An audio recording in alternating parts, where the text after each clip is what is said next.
כן? שלום, אתי. שלום, דורין. היי. מה נשמע? בסדר, אז את כבר מבינה מי אני, נכון? בטח. אפשר לשבת? בטח. אהלן, נעים מאוד. נעים מאוד, אתי. מה שלומך? ככה רק אסגור לנו את הדלת. כן, נשמח. איך הייתה הדרך לפה? בסדר, גמור, קצת פקקים מהיילון. את יודעת, הכל בסדר, חוץ מזה. יופי, מעולה. אז רגע, אני אוציא את הדברים שלי. בטח. רוצה לשתות משהו? לא, תודה, שתיתי כבר בבית, רבויה.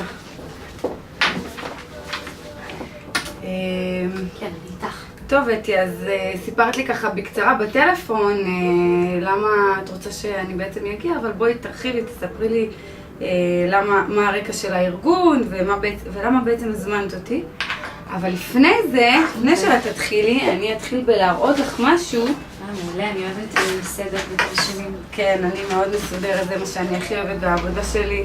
יש לי כאן איזשהו תרשים של, זה בעצם השלבים שאנחנו יכולים לעבור בייעוץ שלנו, אוקיי? קודם כל אני מגיעה לארגון, כמו שאת רואה, כניסה לארגון, אני מגיעה, את מסבירה לי על הארגון, אני רואה, עושה סיבוב, ככה מכיר את הארגון כמו שצריך. ואז התנאה, בשלב ההתנאה זה בעצם אני הולך לאסוף את הנתונים, רעיונות, תצפיות, אם צריך קבוצות מיקוד ודברים כאלה, כדי כמה שיותר להכיר את הארגון לעומק ולהבין שאחר כך אני אוכל להבחן את הבעיה.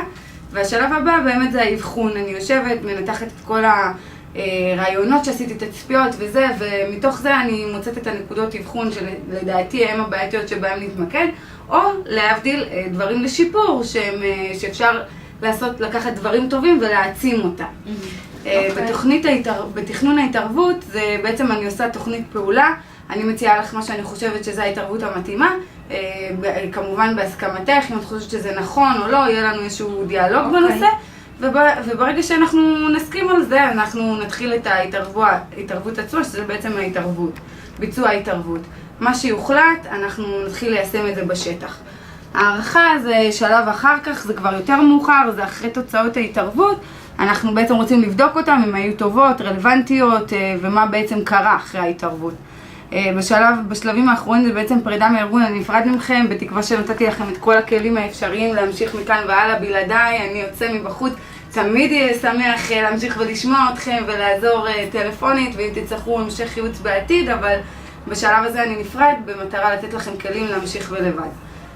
וכמובן, אתם מטמיעים את זה, משתדלים להטמיע כמה שיותר בתרבות הארגונית, ובכלל כשינוי, כמה שאפשר. זהו, זה המודל. אז בואי תספרי לי בעצם על הארגון. בוודאי, זה בשבילך, אני רוצה שתהיה לך בקרה על מה שקורה, ותדעי איפה אנחנו עומדים. אוקיי. זהו, ספרי לי על קצת רקע על הארגון ולמה הזמנת אותי. בסדר. אני רושם לי ככה תוך כדי נקודות. כמו שאת רואה, למעשה הגעת למרכז ספורט. מרכז הספורט נמצא בתוך קיבוץ, הוא צמוד למלון, לגן אירועים. כן, המלון כאן יפהפה, ראיתי אותו, שעות מדהימות. נכון, מאוד חשוב לנו ככה איך שזה הנראות של המקום. למעשה הקיבוץ הוא הבעלים גם של מרכז הספורט, שפה אנחנו נמצאים למעשה, וגם של המלון. כמו שאמרת, מרכז הספורט תמיד מוקף במדשאות מטופחות, האווירה הקיבוצית, הנוף, כל זה באמת מייחד את המקום שלנו, את מרכז הספורט, ולמעשה משרה אווירה נעימה, נינוחה ורגועה. מבחינת מה הפעילויות שיש לנו במרכז הספורט, יש לנו את חדר הכושר, יש לנו את הג'קוזי, סאונות, בריכת שחייה שהיא חצי אולימפית, 25 מטר, היא מקורה ומחוממת בחורף. יש בריכת ילדים שפועלת בקיץ, מגרשת מים, 3 מגרשי טניס, וואו, יש לנו הרבה פעילויות. מגרש כדורסל. תעשי לי סיבוב כמובן, אני חייבת לראות את הכל בעיניים. מגרש כדורסל וגם מזנון. מבחינת ככה חדר הכושר, באמת זה ככה משהו שהוא הלב של המקום. יש חדר כושר מקצועי, הוא מצוין, במכשור הכי חדיש שיש. כן, שמעתי עליכם האמת, גם פרסומות. נכון, ברמה הכי גבוהה.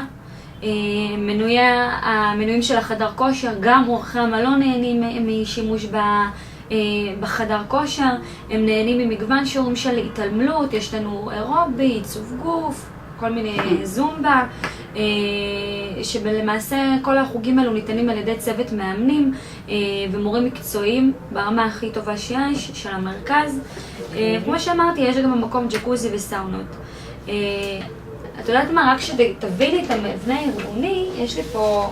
כן, אני אשמח לראות את זה בעניין. את יכולה ככה לראות. אנחנו מתאימות, צוות לעניין, את מסודרת מאוד. נכון, אמרתי לך, אני תרשימים זה...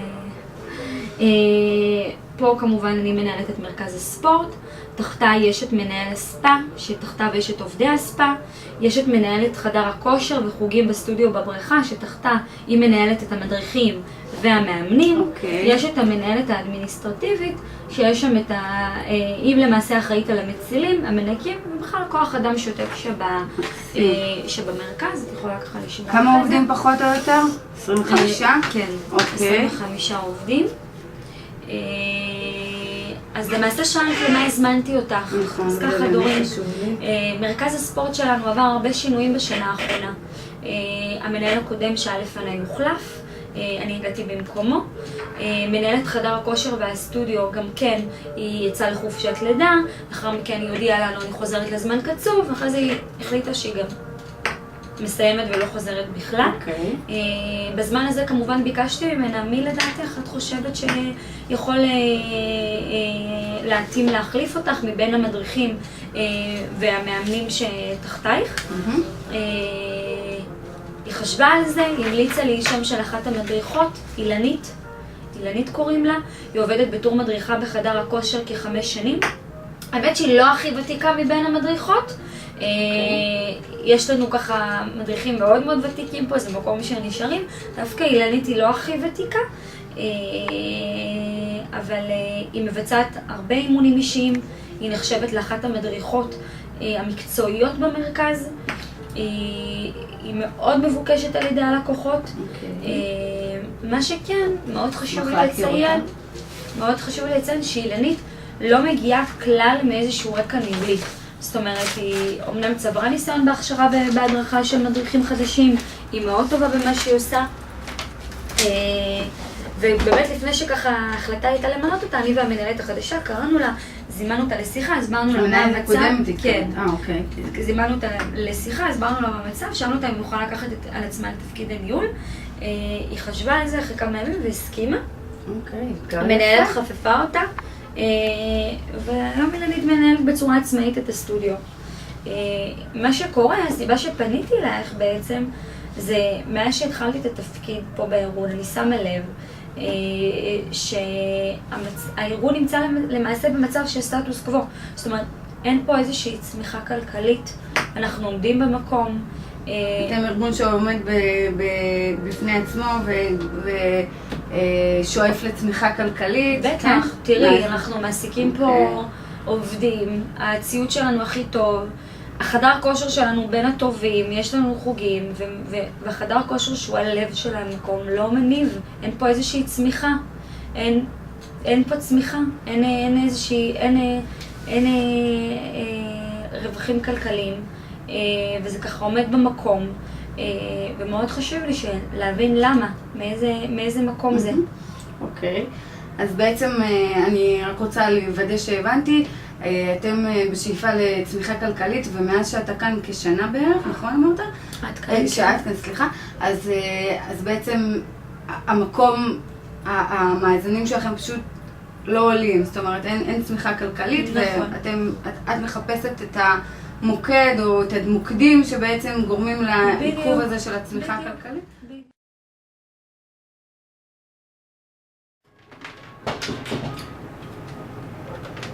היי, מה נשמע? בטח, בואי, בדיוק סיימתי שיחה.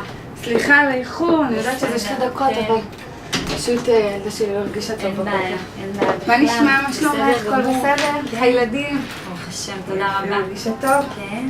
טוב, אני חוזרת אלייך. וואי, אני ממש מעניין אותי איך היה. תראי, העבודה הייתה מעניינת מאוד. אין אפס, כמו שסיפרת לך מפגשים שהיו לנו בין לבין, אבל ככה, עכשיו אני חוזרת אלייך, הסברתי לך כבר שזה לאחר שלב סיום הנתונים, שלב איסוף הנתונים. ערכתי 10 ראיונות עם המחלקה המרכזית שמבחינתנו זו המחלקה שהחלטנו להתמקד בה. של אילנית, במספר תצפיות, ובעצם מצאתי שבאמת אילנית שורה במצב של קושי בניהול שלה.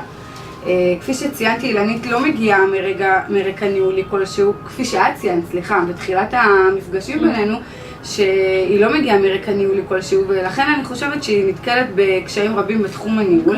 תכף אני אתן לך דוגמאות לאיך זה מתבטא בשטח, כרגע אני מדברת בכללי, אני אספרת לך בכללי. מהאבחון שלי בעצם עולה שאילנית יש לה חוש טוב לניהול, היא באמת טובה במה שהיא עושה, היא באמת מתאימה להיות מנהלת, אך היא בעלת קשרים אישיים טובים, היא משרה אווירה נעימה בקרב עובדיה, אך לצד זאת זיהיתי שהיא מתקשה ביצירת סמכות, הצבת גבולות ואסרטיביות. עולה קושי בניהול צוות העובדים שלה, מפני שעד לא מזמן היא הייתה חלק ממנו וחברה טובה של כל הצוות, ועכשיו היא צריכה לנהל אותם, וזה לא דבר שהוא מובן מאליו ופשוט. אני חושבת שבעצם חסרים לה הכלים הבסיסיים של הניהול, ובאמצעות הכלים האלה היא יכולה באמת להרים את המקום, להרים את עצמה, ותכף אני אפרט לך מה שעוד ראיתי, זה שעל מנת להשיג את התפוקות היא עשויה לקחת משמרות ממדריכים, במקרים של חסרים, במקום למצוא איזשהו מקום, איזשהו נוהל חירום, מאמנים שמגבים מאמנים אחרים או מדריכים אחרים, היא פשוט לוקחת את זה על עצמה, היא זמינה 24 שעות, חלק מהגדרת תפקיד שלה, אני חושבת שהוא גם בעייתי כאן, כי הזמינות שלה הוא 24 שעות, ואני חושבת שזה יוצר עליה איזושהי מעמסה, היא כל הזמן עסוקה בטלפונים וכיבוי שריפות, וזה לא הגיע ואני באה להחליף, ואין לה זמן באמת לניהול השוטף, לחשוב מה שמנהל עושה כמוך, לחשוב במשרד, לחשוב קדימה, לראות כמה צעדים קדימה, היא כל הזמן עסוקה בניהול היומיומי, השוטף, הזה שהיא לא מצליחה להתקדם ממנו. ומה זה עניין המשמעות? כי זה מאוד מפתיע, על פניו לא נתקלתי באיזה שהן בעיות שקיבלתי שעובד לא מגיע. היא מאוד שומרת את זה לעצמה ואת השליטה, והיא רוצה להיות בשליטה על מה שקורה, אז היא נתקלת באיזשהם קשיים, היא נתקלת בקושי, באסרטיביות, להתקשר למאמן אחר, שמע, המאמן השני נהדר, תגיע במקומו, אתה יכול, אתה זה, היא פשוט לוקחת את זה ישר על עצמה, מפחד להימנע מעימותים, היא לא רוצה להיכנס לעימותים עם החברים שלה, בעצם עם חברים שלה, והיא עדיין לא עשתה את ההפרדה בין הניהול שלהם לבין החברות איתם. וזה מקום שהוא מאוד מאוד חשוב וצריך לעבוד עליו. מה זאת אומרת, לוקחת על עצמה, היא מגיעה פיזית, לעשות אימונים במקום מאמנים אחרים ומדריכים אחרים. דבר נוסף, היא לא מאצילה סמכות בצורה יעילה, אני נאלצת לעשות את הכל בעצמה. אתה בעצם, דיברנו על זה שאתה רוצה, סליחה. אני כל הזמן עובדת עם מנהלים, אז תסלחי שאני קצת מתבלבלת, זה בסדר. רוב ייצור הכסף נמצא בעצם במחלקה של אילנית, ששם בעצם אפשר להגדיל את המנויים, ליצור ביצירתיות, להרחיב את הייצור הכספי שם טמון כל הכסף. וכל הזמן היא עסוקה בכיבוי שריפות, לתפוס משמרות, לנהל את העובדים שלה, אבל לא מצליחה להגיע ליצירתיות ולייצר מנויים חדשים שיובילו לצמיחה הזאת שאת מצפה אלה, וזהו בעצם, אני חושב ש... אז מה בעצם את מציעה לעשות? אוקיי, אז מה שאני חשבתי, אני בעצם ניתחתי את המקום הזה ואת הקושי שעולה ואת המוקד. אני חושבת שהמוקד הוא בעצם אילנית, כי אם אנחנו נשפר את הביצועים של אילנית, ואני תכף אסביר לך גם למה, זה יכול לשפר ולהעלות את הביצועים של הארגון. כלומר, את מה שאת מבקשת לעבוד עליו, את הייצור הכלכלי של המקום, הרווחי. אני מציעה במקרה הזה את האימון הניהולי לאילנית, תכף אני ארחיב לך מה זה אומר אימון ניהולי ולמה החלטתי דווקא את זה. הסיבות בעצם זה שהפוטנציאל הניהולי שלה, יש לה פוטנציאל ניהולי, אך יחד עם זאת היא נמצאת בתפקיד הדורש ממנה מיומנויות וכלים שעד כה היא לא רכשה. וברגע שהיא תקבל אותם היא תוכל לבצע את התפקיד שלה בצורה מיטבית. הדבר הזה יביא לשינוי המיוחל מצידך, שהוא יציאה ממצב הסטטוס קוו למצב של צמיחה ארגונית. האימון הניהולי הוא בעצם אימון אישי שאותו עובר מנהל בתוך הארגון, והוא ממוקד ואישי למנהל הספציפי שעובר את התהליך. זה לא משהו שהוא כוללני, זה לא רחב, זה ממש אני מולה. כן, במידה ואנחנו נסכם שאנחנו מתחילים בהתערבות וזה מקובל עלייך, אז בעצם אני גם מוכשרת לאימונים ניהוליים, ואני אעשה לה את האימון הניהולי, זה 12 מפגשים, תכף אני ארחיב לך גם על המודל. משמעות הדבר היא שהמנהל זוכה בתהליך לעבודה פרטנית על נקודות החוזקה וכן החולשה שלו, מקומות שהוא יכול לשפר ומקומות שהוא יכול להעצים, מתוך ההנחה שכל התשובות נמצאות אצל המתאמן. כל בן אדם יש אצלו את התשובות לכל דבר, הוא פשוט צריך התבוננות עצמית, ובמהלך האימון הניהולי היא בעצם מתבוננת מעצמה, מגלה את החוזקות שלה, מגלה את הנקודות לחיזוק, ושם על הנקודות האלה היא עובדת ומחפשת במה להשתפר. היא מציבה לעצמה יעדים ומטרות. בעצם ראינו שבתהליך הזה נראה לי שהכי מתאים למקרה הזה, בגלל שהקושי של אילנית הוא לא קבוצתי, אין בעיה עם הצוות מתפקד טוב מאוד, יש אווירה טובה, חברים בינם לבין עצמם, אחד את השני הם מגבים בעת הצורך, אבל לא כשצריך לקחת משמרות. זהו, ואני חושבת שיתרה מזו, תהליך האימון הוא מוגדר בזמן, ובתהליך בו הוא אישי למנהלת החדשה שהיא ללא ניסיון. התהליך מוגדר בזמן ובתהליך מובנה, ושם דגש ומיקוד על נקודות הדורשות התייחסות והעמקה למטרת שיפור. במקרה הזה אנחנו רואים באמת כי אילנית יש לה נקודות חולשה ממוקדות ובעיות ספציפיות שצריך לדון בהן. האימון יכול לענות על הצרכים האלה באופן הטוב ביותר, האישי, הממוקד והנכון ביותר לאילנית. ידוע כי המיקוד צריך להיות באסרטיביות שלה אל מול כפיפיה ושיפור מיומנויות ניהול. הנקודות האלה נכון יהיה לעבוד עם אילנית באופן אישי, וכך זה יהיה הדרך האפקטיבית ביותר לשיפור הביצועים. אוקיי, זה נשמע ממש טוב. העניין הוא שאימון, מה שאני מבינה לך פרטני מול אילנית, זה הרבה משאבים, זה פגישות איתה, מה שאמרת. אני עדיין לא מבינה איך התערבות דווקא מסוג זה יענה למטרה שלשמה הבאתי אותך. אוקיי, אז בואי אני אסביר קצת מהספרות הרלוונטית, כי בעצם לכל דבר יש בסיס, אני לא סתם מחליט החלטות. אני תמכתי את ההחלטה שלי מתוך הספר של ראובן קאץ מ-2008.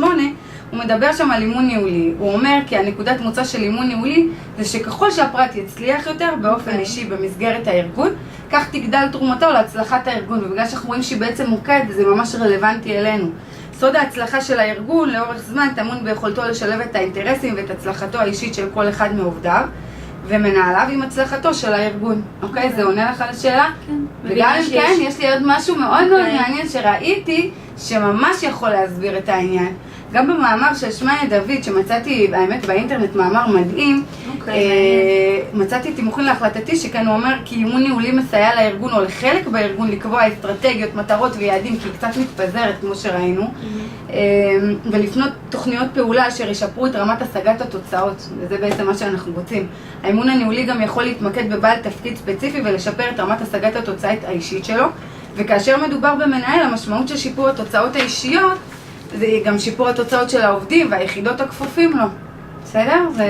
זה עונה לך? מאוד, אני מבינה עכשיו את הקשר שבין הבעיית שורש למה שהבאתי אותך. להתערבות, נכון. אני סומכת עלייך. טוב, אם שכנעתי אותך, אז ואנחנו מוכנים, אני מדברת אחרי זה כבר על הסכומים ועל זה מדובר בכ-12 מפגשים פלוס מינוס, מקווה שלא נחרוג מזה, זה מאוד ממוקד מטרה. בינך לבין אילנית. כן, ביני לבין אילנית, באופן אישי, במקום דיסקרטי, אני צריכה שתקצי לנו חדר, זה לא יכול להתקיים במשרד שלה, כי זה קצת מהווה בעיה עם התנתקות שלה מעצמה. היא צריכה מקום שהוא יהיה לה נוח לשתף. אין בעיה, יש פה לא חסרים פה חדרים. מצוין, סומכת עליי. אוקיי, אז הבאתי לך את התרשים של האימון הניהולי, זה מודל של 10 שלבים של ראובן קאץ ולפיו אני פועלת. שיש כאן 10 שלבים, השלב ה-1-6 זה האישי הארגוני, והשלב ה-7-10 זה ארגוני ניהולי, בעצם איך בא לידי ביטוי כל השלב האישי בתוך הארגון ובעבודה שלו. אני אתחיל לפרט לך על השלבים. השלב הראשון זה שיחת ההיכרות, 2-4 מפגשים, יש לזה 3 מטרות עיקריות. אחד זה יצירת בסיס לתהליך האימון ובניית מפת תוצאות ראשונית של המתאמן, שאני אכיר אותו יותר טוב. יצירת החיבור והתשתית הקשר בינינו, חיבור המתאמן לתהליך האימון, לשפה, למערכת המושגים, בעצם לרתום אותה לתהליך כדי שהוא יהווה את התפוקה המרבית. שלב שני זה ערכים אישיים, העקרונות הבאים לידי ביטוי בהתנהלותנו במציאות, הביטוי ההתנהגותי של אישיותנו. זה בעצם סל המשאבים שלה, זה הערכים שעליהם היא גדלה ועם זה היא הולכת קדימה. בעצם חשוב למפות את זה כדי שהיא תדע איפה היא נמצאת ביחס לעצמה. בשלב השלישי זה אפיון פעילות אישי. אם אנחנו נגלה, כי כל פעילות אותה אנחנו מבצעים מאחת מ6 סוגי פעילות הבאים, יש למידה, פיננסים, תפעול, ניהול וארגון ויחסים ומחירה, וכל אחד מאיתנו יש תחום אחד או שניים שהוא טוב בו, ואם אנחנו נבין מהו התחום שבו המתאמן שלנו הוא חזק, אז אנחנו נוכל להתמקד בזה ולהעצים אותו. בשלב הרביעי זה חסמי ההצלחה. החסמים זה הגורמים שמעכבים את הצלחתנו, נמצאים בכל אחד ואחד מאיתנו. אנחנו בעצם לוקחים באמצעות סל המשאבים שלנו, שזה הערכים שלנו, מנסים לעקוף את החסמים שלנו ובכך להגיע ביתר קלות להצלחות שלנו, וזה המטרה של השלב הזה. שלב 5 זה משאבי הצלחה אישיים ומערכתיים. משאבי הצלחה האלה הם המשאבים הנדרשים כדי להצליח, כמו מדפסת, נייר, מחשב, דברים פיזיים שהיא צריכה זמן של יהודי לניהול וכדומה. שלב 6 זה שער החזון האישי, זה בעצם טופס המרכז את מכלול מרכיבי אסטרטגיית הפעולה של המתאמן ומאפייניו האישיים. אנחנו חושבים את כל מה שעשינו עוד כה, ערכים, אפיון אישי, חסמי הצלחה ומשאבים אסטרטגיים, כדי שזה יהיה לו ברור ומובנה מול העין. בשלב השביעי ניתוח והתאמת המערכת. מפה אנחנו עוברים לשלב שהוא הארגוני ניהולי, מתאימים אותה למערכת. בשלב זה נבנות שני מפות תוצאה, אחת על המתאמן בהיבט האישי והשני על המתאמן במערכת המסגרת שבה הוא פועל. בשלב השמיני אנחנו בקבלת החלטות אישיות. בשלב זה מצויות בידי המתאמן שני המפות, האישית של המערכת, וההתבוננות במפות מאפשרת למתאמן להעריך את מידת המערכת אליו. שלב 9 זה אסטרטגיית הצלחה אישית. בשלב זה נבנית אסטרטגיית הצלחה של המתאמן על פי החלטה שקיבל על בסיס שני מפות התוצאה. ובשלב העשירי אנחנו מתמקדים ביעד מרכזי ועושים לו תוכנית פעולה. כלומר, מתוך האסטרטגיה המתאמן מזהה את התפוקה הקריטית והאסטרטגית, ממנה יגזור ויגדיר את היעד המרכזי. תוכנית הפעולה הנבנית במהלך האימון היא תוכנית לביצוע, יישום והשגתו של היעד המרכזי שבו היא בחרה. אנחנו בעצם לוקחים, מפרקים בתוכנית פעולה מאוד ממוקדת, ואיך להגיע ליעד המרכזי.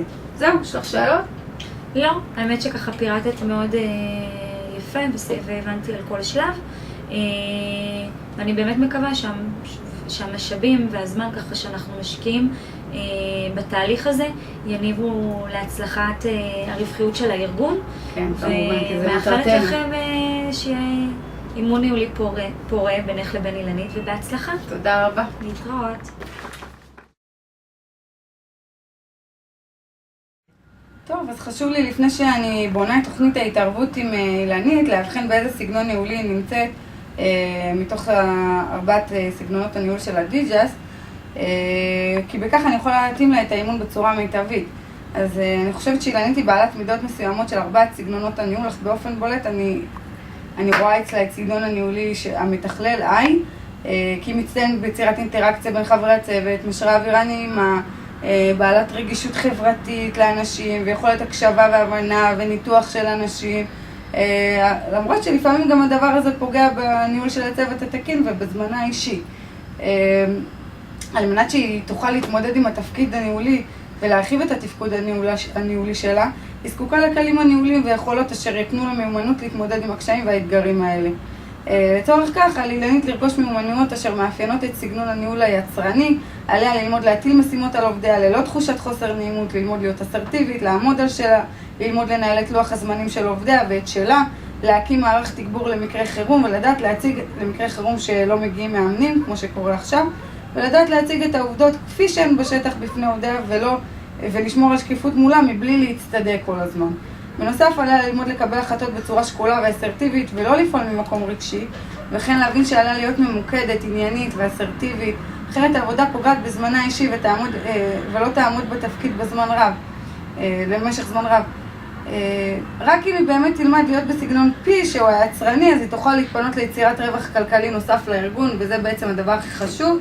אז כאן אנחנו נעבוד על סגנון P, לחזק אצלה את סגנון P.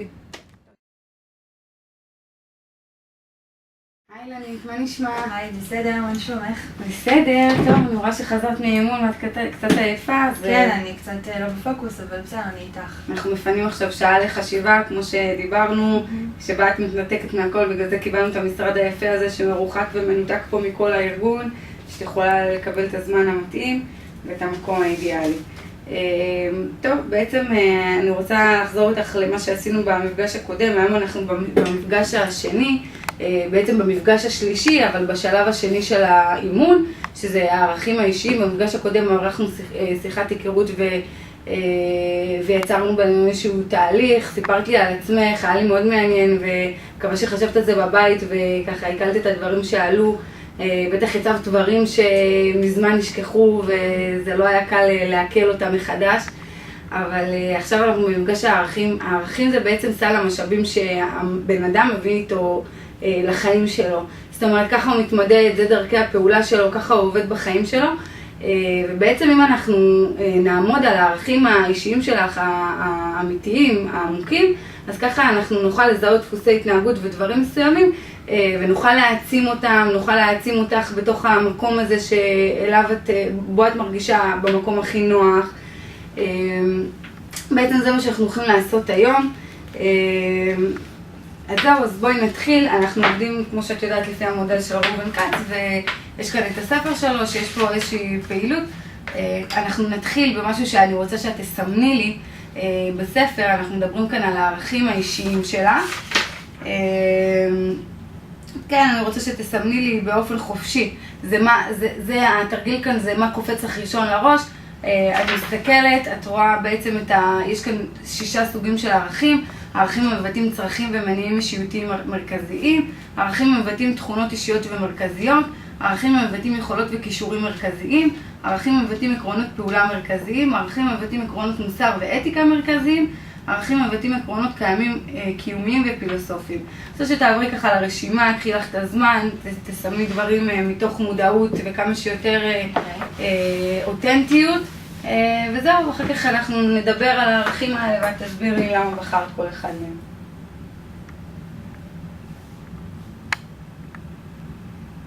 מישהו רואה את זה אחר כך? לא, כמובן, זה תמיד דיסקרטי, כמו שהסברתי לך בשיחה הראשונה, הכל ביני לבינך, ומכאן אף איך שום דבר לא יוצא. אוקיי, סיימתי. אוקיי, מעולה. יפה, 10 דקות לעשות את זה, זה מצוין. בואי נעבור עליהם. יפה, בערכים האישיותיים המרכזיים, אז בחרת את השליטה. מאיזה מקום זה בא בעצם שאת מחפשת להיות בשליטה כל הזמן? כן, שאני לא סומכת על אף אחד לעשות את העבודה, אני לוקחת הכל על עצמי, אני תמיד חייבת להיות בשליטה, אני לא יכולה לשחרר. למה? מאיפה זה נובע? אני לא יודעת, מאז ומתמיד הייתי ככה. תמיד היו לי בעיות כאלה. ערכים המבטאים תכונות אישיות, בחרת חריצות וותרנות. יפה שבחרת ותרנות, זה אומר על מודעות עצמית גבוהה. אבל בואי תספרי לי ככה למה. חריצות, כי אני באמת רואה את עצמי בתור מישהי מאוד חרוצה, חשוב לי לעשות את העבודה כמו שצריך. אני חושבת שזאת אחת גם הבעיות שלי.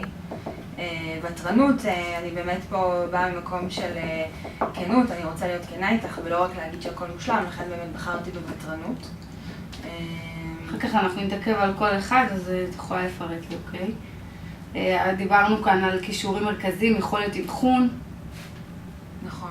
אוקיי, מה זאת אומרת? תסבירי לי. יכולת אבחון, אני רואה את עצמי בתור בן אדם מאוד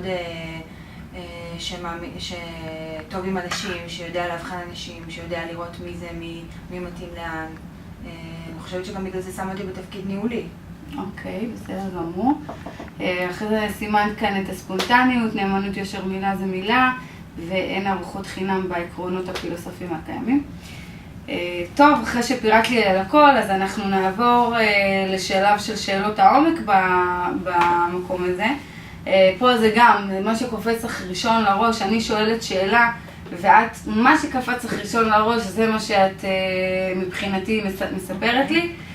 נגיד שאלת העושר, מה הייתה התקופה המאושרת בחייך עד היום? אני חושבת שאולי השנה שבה סיימתי את התואר הראשון והתחתנתי, זו הייתה שנה אחת שקרו בה הרבה דברים טובים ביחד. אוקיי. מה הדבר המרכזי שהפך את התקופה הזו למאושרת? העובדה שבעצם היה שינוי מאוד גדול מבחינה מקצועית ואישית בחיים שלי. 2 דברים גדולים מאוד השתנו ברגע מאוד קצר. לטובה, אם זה רגע מאושר. אוקיי, בסדר, אז השאלה הבאה.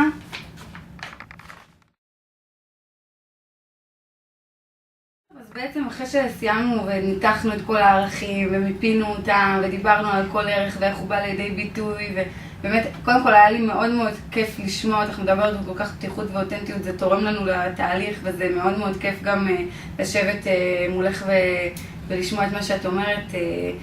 בכל מקרה, הייתי רוצה שתסכמי לי איך עבר עלייך המפגש הזה ואיך את התרשמת. תראי, האמת שבאתי לפה עם הרבה חששות, אבל קודם כל זה מחמיא לי שהחליטו להשקיע בי פה בתור מנהלת ולא לפעול בדרכים אחרות, ורואים בי פה הרבה פוטנציאל. וגם להעלות את כל הדברים האלה באמת, גם לי לחשוב דברים שאף פעם לא חשבתי בעבר. כן, זה בדיוק המטרה של הקואוצ'ינג, של ההתבוננות הפנימית, שבן אדם חושב ומעלה דברים ששקעו בזיכרונו. כן. וזה עשה לך איזשהם דברים, גרם לך להרגיש איזשהם דברים? כן, זה דברים שבאמת לא חשבתי עליהם, עכשיו אני מבינה למה אני עושה דברים, מאיפה זה בא. יפה, אז אני ממש שמחה שזה ככה עבר המפגש הזה ושנהנית ממנו בסופו של דבר. תמיד אנחנו חוששים לקראת הבלתי ידוע, אבל בסופו של דבר שאנחנו עוברים דברים בצורה טובה. תראי, עכשיו, אחרי שרשמנו את כל הערכים שלך וממש מיקדנו אותם והצפנו את הערכים שהם המרכזיים אצלך, שכמו שהסברתי לך, זה סל הערכים, זה סל המשאבים שלך, אם זה את הולכת, זה הדברים הטובים שבך שאיתם את מצליחה. יש לי שיעורי בית מאתגרים בשבילך, שאת הולכת איתם הביתה ואת חוזרת אליי במפגש הבא אחרי שעשית אותם במלואם, כי זה חשוב לנו. השיעורי בית זה בעצם לקחת את המושגים שעלו, החיצוניים והפנימיים שדיברנו עליהם, ולתקף אותם מול 3 אנשים, שמבחינתי זה כל בן אדם שאת מרגישה בנוח לשתף אותו בערכים שעלו, והאם הוא חושב כך או אחרת. זהו, ואת חוזרת אליי ומספרת לי מה כל אחד אמר. וזהו, ומכאן אנחנו נמשיך הלאה למפגש הבא שאמרנו שהוא מדבר על חסמי ההצלחה, כי לאור זה הצד המשלים של הערכים בעצם, שזה סל המשאבים, אז יש לנו את חסמי ההצלחה שהם אלה שמעכבים אותנו, בזה נדון במפגש הבא, ואנחנו נראה איך אנחנו באמצעות הערכים וסל המשאבים שלנו עוקפים ומנסים לעבור בהצלחה כמה שיותר את חסמי ההצלחה שלנו. זהו, תודה רבה, ונתראה במפגש הבא.